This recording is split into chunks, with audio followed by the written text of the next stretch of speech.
Before we begin, let us know where you're listening from. After the story, rate it from 1 to 10. Now let's start. The silver needle of rain tapped against the window of Audrey Fanning's bedroom as she stared at the dress laid out on her bed. It wasn't a wedding dress, not really, though it would serve the same purpose. The cream-colored gown with its modest neckline and delicate lace overlay had cost her 3 months' wages from the mercantile, but tonight it would help her save everything. Her father's ranch, the Diamond F, had been her mother's dream. Catherine Fanning had died believing her husband would maintain the sprawling property outside of Timber Creek, Montana, passing it down to their only daughter someday. But Thomas Fanning had other ideas, mainly involving whiskey and poker tables, and now the bank was 2 weeks away from foreclosure. Audrey smoothed her hand over the dress. At 26, she'd long given up the romantic notions that had occupied her younger days. Life in 1885 Montana Territory offered limited options for a woman alone, and with her father now 6 months in the ground beside her mother, Audrey had made her choice. "You don't have to do this," Martha Holloway said from the doorway. The housekeeper had practically raised Audrey after her mother's passing 12 years ago, and the disapproval in her voice was unmistakable. "I absolutely do," Audrey replied, lifting the dress and holding it against herself.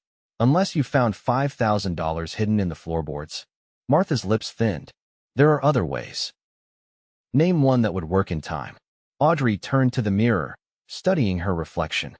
Her auburn hair was already arranged in an elegant updo, tendrils framing her face. "I've spent 3 years watching Father gamble away everything Mother built. I won't lose this land. Not now. But to auction yourself off like cattle." "Like a businesswoman," Audrey corrected. "I'm offering a fair exchange. My hand in marriage for the Diamond F's debts paid in full. Any man willing to meet my price gets a wife and half interest in a ranch that will be profitable again within a year." Martha shook her head. "You sound just like your mother. Stubborn as a mule." "Thank you," Audrey said, a small smile playing at her lips. The Cattlemen's Ball was Timber Creek's grandest annual event, drawing ranchers and businessmen from 3 territories. This year, it would serve a different purpose. Audrey had arranged with the event organizer, Judge Wilson, to hold a private auction among the attending bachelors. It was scandalous, certainly, but desperate times called for unconventional measures. "Help me with these buttons," Audrey asked, stepping into the dress. Martha sighed, but moved forward. "I suppose there's no talking you out of it?" "Not a chance." As Martha fastened the long row of buttons, she said, "At least tell me you've set some conditions beyond the money." "Of course," Audrey replied. "No drunks, no men over 50, and I keep my name on the deed." "I'm not a fool." "Just desperate," Martha muttered. "Practical," Audrey corrected. "Mother taught me that much." The Golden Palace Hotel ballroom glittered with chandeliers and the jewels of Montana Territory's elite. Samuel Colton stood in the corner, nursing a whiskey and wondering why he'd let his friend Curtis talk him into attending this affair. After 6 years away, Timber Creek felt both familiar and foreign. "You look like you're planning an escape route," Curtis Palmer said, appearing at his side with 2 fresh drinks. Sam declined the offered glass. "I've had enough. And yes, I'm considering climbing out that window." Curtis chuckled. The notorious Samuel Colton, afraid of a little socializing? The man who faced down 3 armed rustlers without blinking. "I'd take the rustlers," Sam muttered. At 32, he'd spent the last decade building his reputation as one of the finest horsemen in the territory. What had started as breaking wild Mustangs had evolved into a successful business breeding and training superior stock.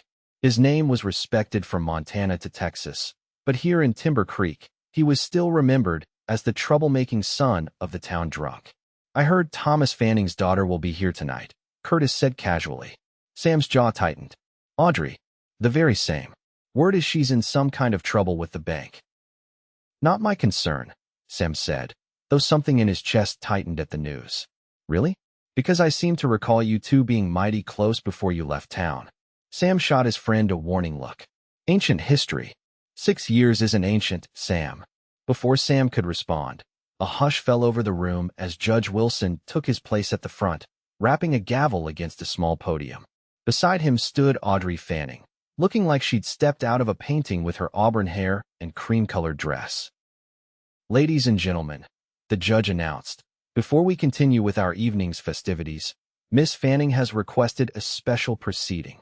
Sam felt a knot form in his stomach as the judge explained the unprecedented auction. Murmurs rippled through the crowd, some scandalized, others intrigued. Miss Fanning has set the opening bid at $5,000. Judge Wilson continued. The winning bidder will receive her hand in marriage and joint ownership of the Diamond F Ranch, upon satisfaction of all existing debts. Sam's blood ran cold. He watched Audrey standing tall beside the judge, her expression composed, but her eyes scanning the room with barely concealed desperation. "This is madness," he muttered to Curtis. "It's business," Curtis replied. "And quite clever, actually. She'll get what she needs, and some lucky fellow gets a beautiful wife and half a ranch. She's selling herself to save her father's mistakes," Sam growled. Curtis gave him a curious look. "I thought it wasn't your concern." Before Sam could answer, the bidding began. Harold Jenkins, the mill owner, opened at $5,000 exactly. William Taylor, a cattle baron from Helena, quickly raised to $6,000. The amounts climbed steadily as Audrey stood impassively, like a statue on display. Sam felt something dark and possessive rise within him. This was Audrey, stubborn, brilliant Audrey who'd once told him she'd rather die than be owned by any man. The same woman who'd begged him to take her with him when he left Timber Creek.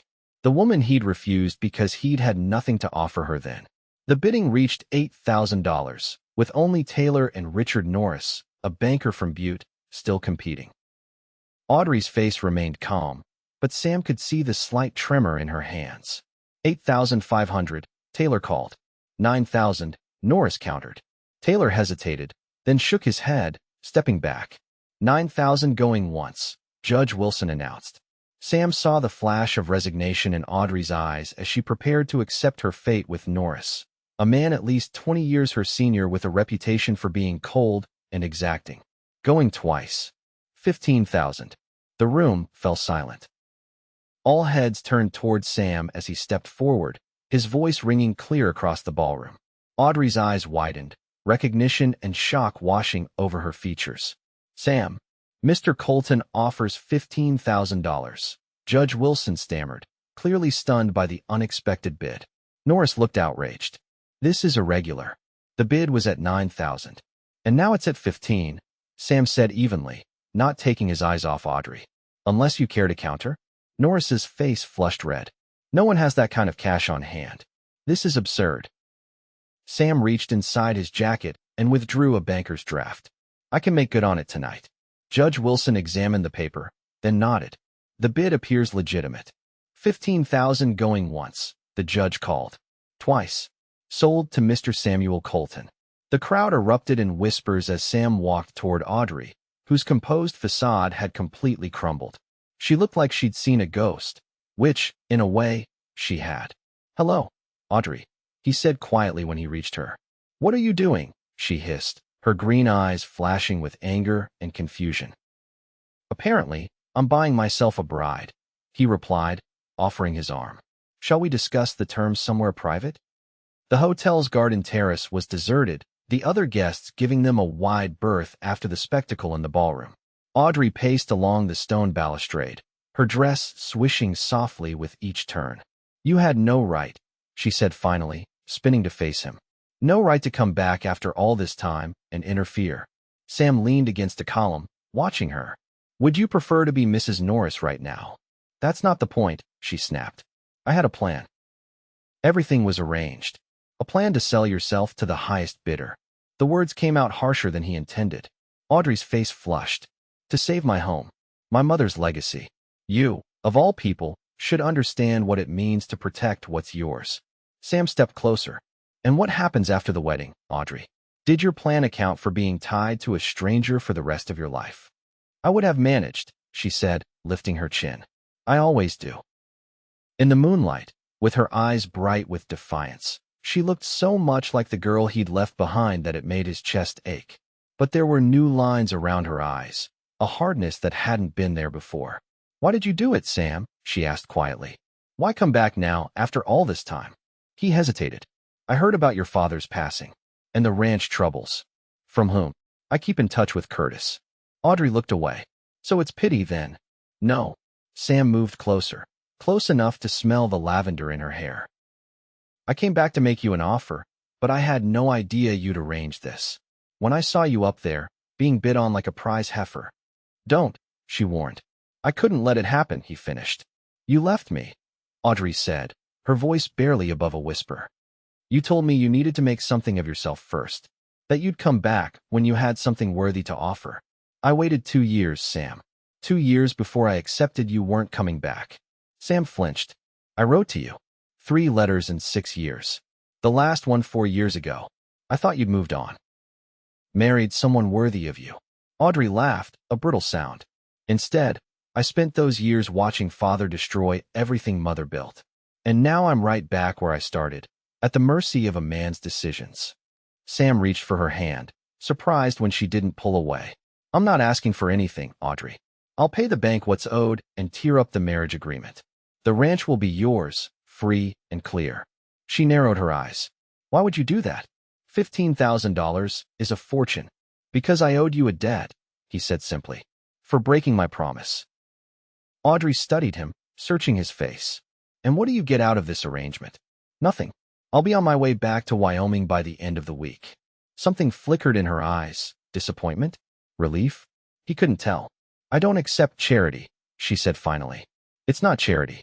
Consider it an investment. You get your ranch. I get to clear my conscience. Audrey pulled her hand away. My pride isn't for sale, even at $15,000. Sam ran a hand through his hair in frustration. Damn it, Audrey, I'm trying to help you. I don't need your help. I needed it 6 years ago. She turned away, gripping the stone balustrade. If you want to pay off the loan, fine. But I won't take your money for nothing. We'll honor the terms of the auction.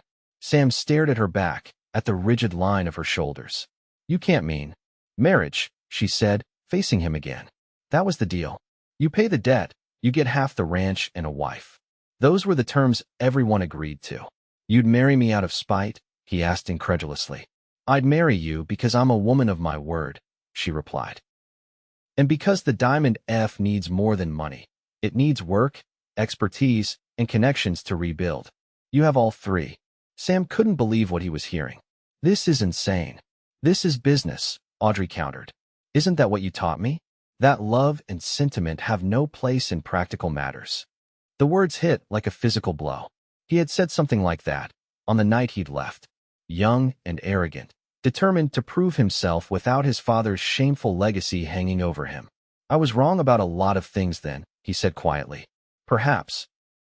Her expression softened slightly. But I'm not wrong about this. The Diamond F needs a partner, not a benefactor. Sam studied her, seeing the determination behind her eyes. This was the Audrey he remembered, stubborn, principled, and fiercely independent. It was what had drawn him to her all those years ago. And what about after? He asked. Once the ranch is restored? Audrey lifted one shoulder in a small shrug. We can discuss terms for dissolution then, if that's what you want. A business arrangement with an exit clause, Sam said flatly. Precisely. She extended her hand. Do we have a deal, Mr. Colton? Sam looked at her outstretched hand, then back to her face. There was challenge in her eyes, and something else. A vulnerability she was trying desperately to hide. He took her hand. We have a deal, Miss Fanning. The wedding took place 3 days later in Judge Wilson's office, with only Martha, Curtis, and the bank manager as witnesses. Audrey wore a simple blue dress, not the cream gown from the auction. Sam had purchased a new suit, black with a crisp white shirt. They spoke their vows clearly, without embellishment, and signed the marriage certificate with steady hands. It was the most businesslike wedding in Timber Creek's history, according to the local newspaper. No celebration followed. No wedding night took place. Sam moved his belongings into the guest room at the Diamond F, and by sunup the next morning, he was already in the stables, assessing the condition of the remaining livestock. Audrey watched him from the kitchen window as he worked. 6 years had changed him, hardened his features and broadened his shoulders. The lanky cowboy who had stolen her heart had become a man with confidence in every movement. She had expected to feel nothing but resentment toward him, but watching him work with such focused intensity stirred something she'd thought long dead. Coffee, she asked, stepping onto the porch with 2 steaming mugs. Sam looked up, wiping sweat from his brow. Thanks. They sat on the porch steps, surveying the ranch in the early morning light. The property had seen better days. Fences needed mending, outbuildings required repair, and the once lush pastures were patchy from neglect. It's not as bad as I expected, Sam said, surprising her. I've done what I could, Audrey replied. Sold off the less productive stock, concentrated on maintaining the core breeding lines. Mother always said the Fanning cattle were special. Sam nodded. They are. Your mother had an eye for quality. You remember her? Audrey asked, surprised. Of course. She let me work here summers when my father was at his worst. His expression grew distant. She was kind when others weren't. Audrey felt a pang of guilt. She sometimes forgot that Sam's childhood had been far harder than her own. While she'd lost her mother, he'd endured years of public humiliation as the son of the town drunk. I've kept books, she said, changing the subject. I can show you the accounts after breakfast. I'd like that. He hesitated. I've been thinking about what the ranch needs most urgently. With your permission, I'd like to bring in some of my breeding stock from Wyoming. New bloodlines would strengthen your herd. Our herd, Audrey corrected automatically. Something flickered in his eyes. Right. Our herd. The formality between them was stifling, but Audrey didn't know how to breach it. They had once been able to talk for hours about everything and nothing. Now, every conversation felt like a negotiation. I'll ride out today to assess the north pasture fencing, Sam said, standing. I noticed some sections down when I arrived. I'll come with you, Audrey said, rising too. I know which areas need the most attention. Sam looked like he might object, but then nodded. We'll leave after breakfast, then. As they worked side by side that day, the rigid formality gradually eased. Practical problems required practical solutions, and they found themselves falling into a rhythm of cooperation. By sunset, they had repaired nearly a quarter-mile of fencing, with Audrey holding posts steady while Sam drove them into the hard Montana soil. You've gotten stronger, Sam observed as they packed up their tools. Audrey flexed her gloved hands. Necessity. We couldn't afford to keep many ranch hands after Father's debts mounted. Your father, Sam began, then stopped himself. You can speak ill of him, Audrey said. Everyone else does. Sam shook his head. It's not my place.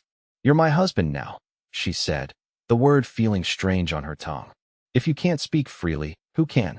Sam secured the last of the tools in his saddlebag before answering. I was going to say your father was always his own worst enemy. He had good intentions, but poor judgment. Audrey smiled faintly. That's more charitable than most would be. I understand self-destruction, Sam said quietly.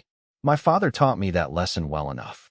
They rode back to the ranch house in companionable silence, the setting sun painting the landscape in golds and reds. The Diamond F might be struggling, but its beauty was undeniable, stretching across rolling hills toward distant mountains. I forgot how beautiful it is here, Sam said, as if reading her thoughts. Is that why you never came back? Audrey asked before she could stop herself. Sam's hands tightened on the reins. I meant to come back sooner. After the first year in Wyoming, I'd saved enough for a small stake. But then an opportunity came up to partner with a breeder in Colorado. It meant 2 more years of work, but a much bigger return. And then another opportunity after that. There was no accusation in her tone, just curiosity. Something like that, he admitted. Each step seemed to lead to something bigger. Before I knew it, years had passed. And you'd built an empire, Audrey said. She'd heard stories of his success even in Timber Creek. Not an empire. A good business. Enough to come back and offer for your hand properly. He glanced at her. That was my plan when I returned. I never expected to find you auctioning yourself off. Audrey felt heat rise to her cheeks. It wasn't my first choice either. What would have been your first choice? He asked softly. The question hung between them, laden with unspoken history. Audrey looked away, watching the ranch house grow larger as they approached. It doesn't matter now, she finally said. We've made our choices.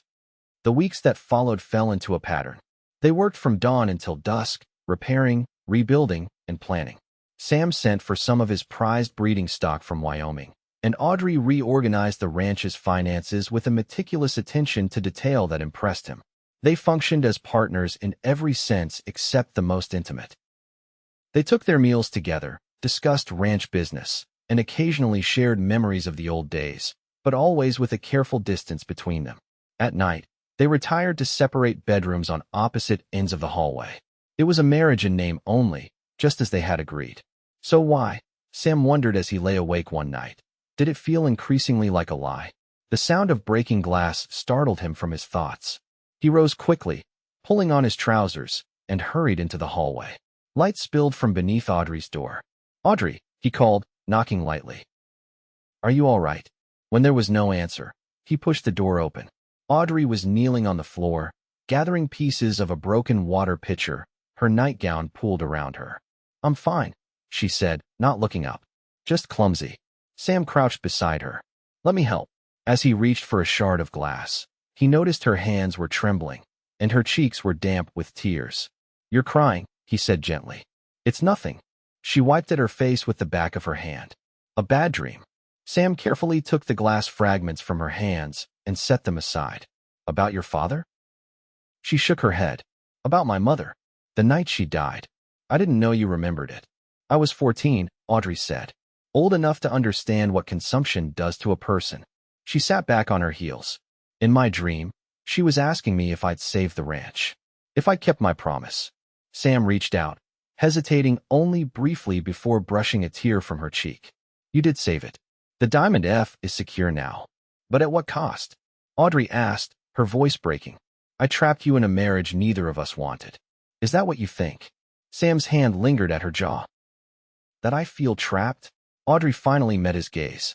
"Don't you? This isn't what you came back for." "You don't know what I came back for," he said softly. The air between them seemed to thicken. Audrey's eyes dropped to his mouth, then back to his eyes. "Tell me," she whispered. Sam's thumb traced the curve of her cheek. "I came back for you, Audrey. Just you. The ranch, the business arrangement, that was all secondary." Her breath caught. "You can't mean that. After all this time." 6 years, 2 months, and 14 days, he said. "That's how long I've been trying to become a man worthy of you." "Sam, I never stopped loving you," he continued, the words tumbling out after years of restraint. "Not for a single day. Every success, every achievement, they were all stepping stones to get back to you." Tears welled in Audrey's eyes again. "Then why didn't you write? Why did you let me believe you'd forgotten me?" "Because I was a coward," he admitted. "After 2 years with no response to my letters, I convinced myself you'd moved on, that you deserved better than promises from a man still making his way." "I never received any letters after the first 3, Audrey said, confusion evident in her voice. Sam stared at her. "I wrote to you every month for the first year. Then every few months after that, when you didn't answer." Understanding dawned in Audrey's eyes. "My father. He must have intercepted them." "Why would he do that?" "Because he never approved of you," she said bitterly. "He said you'd amount to nothing, just like your father. He wanted me to marry Harold Jenkins' son. The merger would have solved his financial problems." Sam felt a cold anger toward Thomas Fanning, quickly replaced by an overwhelming sense of loss for the years wasted. "If I had known, what would you have done differently?" Audrey asked. "I would have come back for you," he said simply. "Money or no money, success or failure." Audrey placed her hand over his where it still rested against her cheek. "And I would have gone with you." The admission hung between them, fraught with possibility and regret. 6 years of separation, misunderstanding, and hardened hearts began to crumble in the space of a heartbeat. Sam leaned forward slowly, giving her time to pull away. Instead, Audrey met him halfway, her lips finding his in a kiss that began tentatively but quickly deepened with 6 years of longing. When they finally parted, breathless, Sam rested his forehead against hers. "I don't want a business arrangement, Audrey. I want a real marriage. With you." Audrey's fingers traced the line of his jaw. "I'm not the same girl you left behind." "And I'm not the same boy who left," he replied. "But maybe that's not such a bad thing." She smiled then, the first genuine smile he'd seen since his return. "Maybe not." Sam helped her to her feet, carefully avoiding the broken glass. "We should clean this up." Audrey shook her head. "It can wait until morning." She took his hand and led him toward the bed. As they sank down together, years of separation melted away in a rush of rediscovered tenderness and new passion.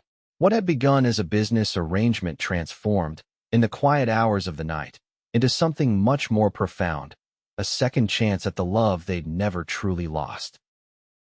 By the time autumn painted the hills around the Diamond F in golds and reds, the ranch had undergone a transformation. New cattle grazed in restored pastures. The barn had been rebuilt, and the ranch house gleamed with fresh paint. But the most remarkable change had occurred within its walls. Audrey stood on the porch, watching Sam work with a new colt in the corral. His patience with the spirited young horse reminded her of how patiently he'd rebuilt their relationship over the past months. One conversation, one shared memory, one tender moment at a time. They had discussed the past, laid bare old wounds, and forgiven both each other and themselves. The business arrangement had evolved into a true partnership in every sense, built on a foundation stronger than before because it acknowledged their flaws and failures alongside their strengths. Sam looked up, catching her eye, and smiled. That slow, warm smile that still made her heart race. He said something to the ranch hand beside him, then made his way to the porch. "Admiring the view, Mrs. Colton?" he asked, his eyes twinkling. Audrey leaned into him as his arms circled her waist. "Indeed I am, Mr. Colton. I was thinking," Sam said, guiding her to the porch swing, "that we should host the Cattlemen's Association dinner this year." Audrey raised an eyebrow. "Here? That's quite an undertaking." "The Diamond F is one of the premier operations in the territory again," he said proudly. "It's time everyone recognized it. Besides, I want to show off my beautiful wife." "Careful," she teased. "Someone might think you're getting sentimental in your old age." Sam laughed, pulling her closer. "I have something to be sentimental about." They sat in comfortable silence, watching the sun begin its descent behind the mountains. The ranch hands were finishing their day's work, and soon Martha would ring the dinner bell. "Do you ever regret it?" Audrey asked suddenly. "The way we came together again." Sam considered the question. "I regret the years we lost. I regret not coming back sooner." He turned to face her. "But I don't regret a single moment since that auction. Even when you were driving me crazy with your stubborn independence." "My stubborn independence?" Audrey laughed. "What about your relentless perfectionism?" "It's called attention to detail," he corrected with mock seriousness. "It's called being impossible," she countered, but her eyes were soft with affection. Sam's expression grew more serious. "There is one thing I've been meaning to ask you. Something we never properly settled." "What's that?" He reached into his pocket and withdrew a small velvet box. "I never gave you a proper ring. Our wedding was unconventional." Audrey's breath caught as he opened the box to reveal a delicate gold band set with a single pearl surrounded by tiny diamonds. "I know we're already married," Sam said, suddenly looking nervous. "But I wanted to ask you properly, the way I should have 6 years ago." He took her hand. "Audrey Fanning Colton, will you continue to be my wife? Not for business, not for the ranch, but because I love you more than I ever thought possible." Tears welled in Audrey's eyes as she nodded. "Yes," she whispered. "Yes to all of it." Sam slipped the ring onto her finger beside the simple gold band they'd used for their civil ceremony. "It was my mother's," he explained. "The only thing of value she left behind." Audrey touched the pearl gently. "It's beautiful." "She would have loved you," Sam said. "Almost as much as I do." As the sun set over the Diamond F, casting long shadows across the land they had rebuilt together, Audrey leaned into her husband's embrace. What had begun as a desperate auction to save her home had led her back to the love she'd thought lost forever. The highest bid had won her hand, but it was the man behind the bid who had truly won her heart, for the second time and forever.